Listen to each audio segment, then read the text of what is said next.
Hi friends, welcome back to my channel. ఇంకో వీడియోతో మీ ముందరికి వచ్చేసానండి. నేను ఈరోజు తెలగపిండి కూర ఎలా చేస్తున్నామో చూసేద్దామా. ఉల్లిపాయలు, పచ్చిమిరపకాయలు, కరివేపాకు కడిగేసి కోసేసి ఉంచేసుకుందాం పక్కన. మళ్ళీ దాకెట్టుకొని అందులో నూనె వేసేసి తిరవాత గింజలు, ఎండుమిరపకాయలు, కరివేపాకు వేసి వేపండి. తర్వాత రెండు ఎల్లుల్లిపాయలు వేసి వేపండి. తర్వాత ఉల్లిపాయలు, పచ్చిమిరపకాయలు, కరివేపాకు వేసి వేపేసుకోండి బాగా.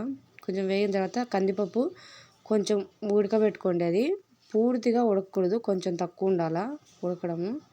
అవి వేసి కొంచెం అట్ట వేపనిచ్చి పసుపు, ఉప్పు, కారము వేయండి.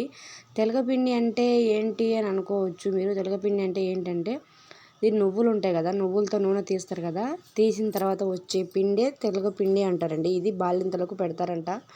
పెడితే అది పాలు బాగా పడతాయంట. ఎసరు వేసేసి అందులో కొంచెం తెల్లనివ్వండి. ఇదే ప్యాకెట్ తెలగపిండి మొత్తం ఒకేసారి వేసి కలపకూడదండి. సగం సగం వేసుకొని కలుపుకోవాలా, లేదంటే ఉంటలుగా కట్టుకుంటుంది, ఉంట కట్టుకుపోయిద్ది, బాగోదండి.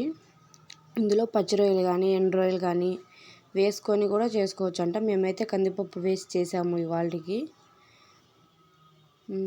ఇంకేంటండి మా వంటలు మీరు ట్రై చేయండి, ఇంట్లో ట్రై చేసి ఎలా ఉన్నాయి ఏంటి అని చెప్పండి. ఎసరు కనుక సరిపోకుంటే మళ్ళీ కొంచెం మధ్యలో వేయచ్చంట.